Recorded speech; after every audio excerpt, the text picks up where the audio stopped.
জুমার দিন সকালবেলা ফজরের নামাজের পর থেকে ফেরেশতারা যতগুলো মসজিদে জুমা অনুষ্ঠিত হয় ওই মসজিদে ঢোকার প্রতিটা দরজার মধ্যে দাঁড়িয়ে থাকে। কারা কারা আগে আগে জুমার নামাজ পড়ার জন্য মসজিদে যায়, প্রত্যেকের নামগুলো একটা জান্নাতের রেজিস্ট্রি খাতার মধ্যে তুলে নেয়। সুবহানাল্লাহ। এই নামগুলো স্পেশালি আল্লাহর কাছে পাঠানোর জন্য। সুবহানাল্লাহ কইবেন না? সুবহানাল্লাহ। ডানে বায়ে সামনে পেছনে যতগুলো দরজা, প্রতিটা দরজায় ফেরেশতারা বসে থাকে। কে আগে আসলো নাম তুলে দেয়। তুলতে তুলতে তুলতে তুলতে খতিব সাহেব যখন খুতবা দেওয়ার জন্য মিম্বারে যেয়ে বসে যায়, ফেরেশতারা তাদের খাতা বন্ধ করে তারাও খতিব সাহেবের সামনে জুমার খুতবা শোনার জন্য বসে যায়। পড়েন সুবহানাল্লাহ।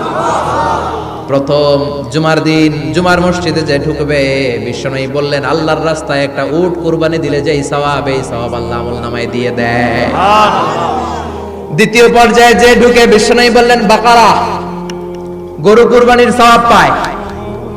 তিন নম্বরে যে ঢুকবে, বিশ্বনবী বললেন কাবসা, হাদিসের ভাষায় এসেছে আল কাবাস, কাবাস মানে হলো বকরি, বকরি কুরবানির সওয়াব। চার নম্বরে যে ঢুকবে তার হচ্ছে দাজাজা, দাজাজা মানে মুরগি। পাঁচ নম্বরে যে ঢুকবে, বিশ্বনবী বললেন বাইদা, নোয়াখালীরা কয় বয়দা, আমরা কই আন্ডা, কুমিল্লায় কই ডিম। আছে না নাই? এক দেশের কত ভাষা, এক দেশের গালি আর এক দেশের বুলি। আমরা বলি ছেলে, কুষ্টিয়ায় বলে পুত্র, আরেক জায়গায় গেলে বলে হুত, আরেক জায়গায় গেলে বলে ফোয়া। আছে না নাই? আছে। এক এলাকায় বলে বেটা ছেলে, ছেলেদেরকে বেটা ছেলে, মরদ হওয়া, মরদ হওয়া হচ্ছে না, মরদ হওয়া হচ্ছে। আহা, কি ভাষার বৈশিষ্ট্য! তো যেটারে আমরা বলি ডিম, কোথাও বলে আন্ডা, কোথাও বলে বয়দা। তো এই বয়দা আল্লাহর রাস্তায় দান করে দিলে যেই সওয়াব, পঞ্চম ব্যক্তি ওই সওয়াব পাবে। এই 5 জনের পরে আর লেখালেখি নাই, বাকিদেরটা নরমাল এন্ট্রি করে সব ফেরেশতারা খুতবা শোনার জন্য বসে যায়। সুবহানাল্লাহ, সুবহানাল্লাহ। তো জুমার দিনে আগে আগে যাবেন তো ইনশাআল্লাহ? সবাই রাজি আছেন ইনশাআল্লাহ? চিৎকার করে পড়েন ইনশাআল্লাহ, ইনশাআল্লাহ।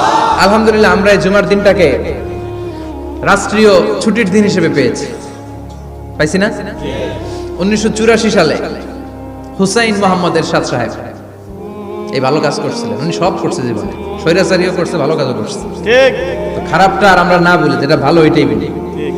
উনার কারণে আজ অবধি এই 84 থেকে আজ 34 বছর বাংলাদেশের রাষ্ট্রীয়ভাবে সাপ্তাহিক ছুটির দিন কোনটা?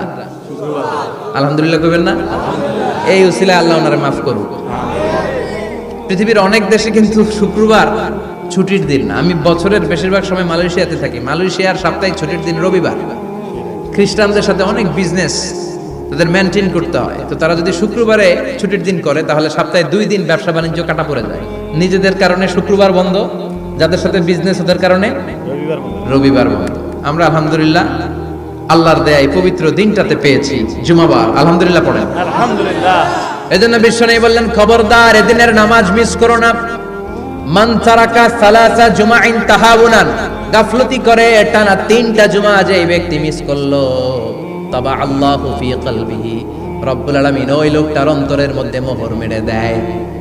ওয়া কুতিবা ফি জুমরাতিল মুনাফিকিন, মুনাফিকদের খাতায় তার নাম তুলে দেয়। 3টা জুমা যদি কেউ মিস করে, 2টা পানিশমেন্ট। এক হচ্ছে তাবা আল্লাহু ফি কলবিহি, আল্লাহ অন্তরে মোহর মেরে দেয়। ভালো কথা ভাল লাগে না, নামাজ ভাল লাগে না, আজান ভাল লাগে না, ইসলাম ভাল লাগে না, শুধু মौज মাস্তি ভাল লাগে, গান বাজনা ভাল লাগে। এরকম আছে না নাই? জুমার নামাজে যায় না। আরেকটা হলো কুতিবা মিনাল মুনাফিকিন, মুনাফিকদের খাতায় নাম তুলে দেয়। আল্লাহ হেফাজত করো।